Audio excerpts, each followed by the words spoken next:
देखिए, आम तौर पर कोई भी व्यक्ति जो पहला शब्द सीखता है वो शब्द होता है माँ।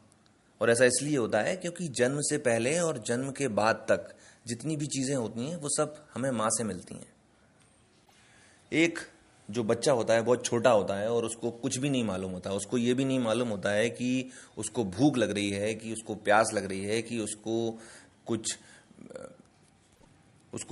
शूशू आ रही है, कि पॉटी आ रही है, उसको क्या हो रहा है उसको समझ में नहीं आता है।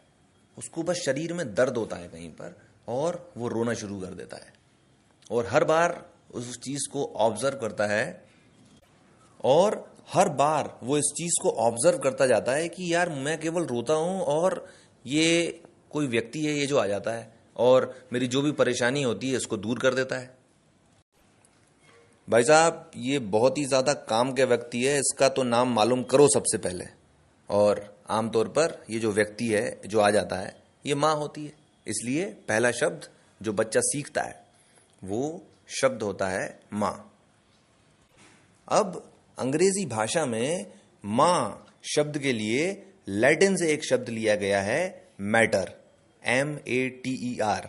यानी आप अंदाज़ा लगा लीजिए और इस चीज़ को अच्छे से समझ लीजिए कि किसी भी शब्द के अंदर अगर मैटर लिखा होगा तो उसका कुछ ना कुछ लेना देना माँ से होता होगा।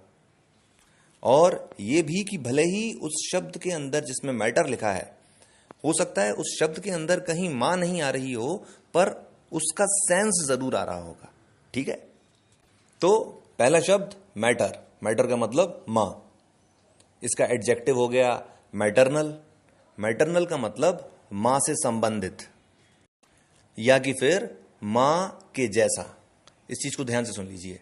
मैटरनल का मतलब है माँ से संबंधित या कि फिर माँ के जैसा।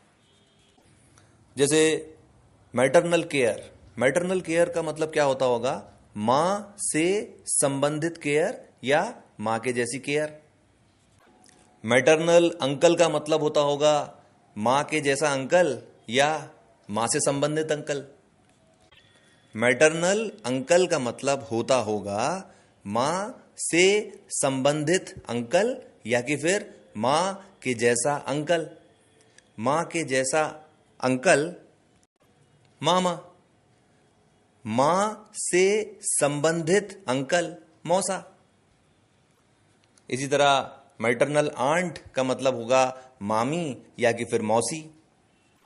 मैटरनल ग्रैंड मदर का मतलब होता होगा नानी और मैटरनल ग्रैंड फादर का मतलब होता होगा नाना।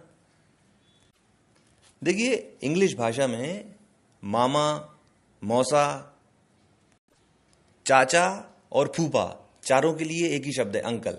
अब उनको डिस्टिंग्विश करने के लिए ये चीज आपको मालूम हो गई। ठीक है, मैटरनल अंकल यानी मामा या मौसा और मैटरनल आंट यानी मामी या मौसी। इस रिकॉर्डिंग में ये दो चीज ही सीखने लायक थी। ठीक है, ठीक है, तो इसके साथ मैं अपनी बात खत्म करता हूं। आपने मुझे इतना समय दिया। Thank you very much for your time and patience. Have a great day.